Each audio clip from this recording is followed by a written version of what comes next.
આગળ વાત અરવલ્લીની કરીએ। અરવલ્લીના મેઘરજમાં કમોસમી વરસાદ એટલે કે માવઠાથી ભારે નુકસાન પહોંચ્યું છે। મેઘરજ તાલુકામાં વરસાદના કારણે થઈને કેરીનો પાક ધોવાયો છે। મેઘરજ તાલુકામાં પવનથી તૈયાર થયેલી કેરી નીચે ખરી પડી છે, ત્યારે કેરીના પાકને નુકસાન થતા ભારે નુકસાન વેઠવાનો ખેડૂતોને વારો આવ્યો છે। ત્યારે સરકાર સર્વે કરી સહાય કરે તેવી ખેડૂતો માંગ કરી રહ્યા છે।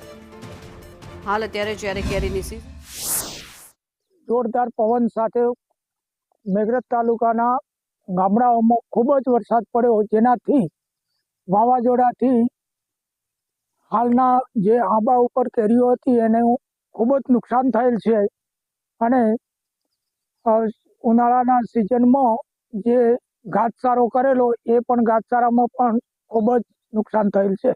કાલ સાંજે જે કમોસમી વરસાદ હતો એના લીધે કેરીઓનું બહુ નુકસાન થયું છે અને રોડ ઉપર નીચે પડતા કેરીઓ પણ ફાટી પણ ગઈ ઘણી, એટલે કોઈ કમોસમી વરસાદના લીધે બહુ ભારે નુકસાન થયું આંબામાં કેરીઓમાં।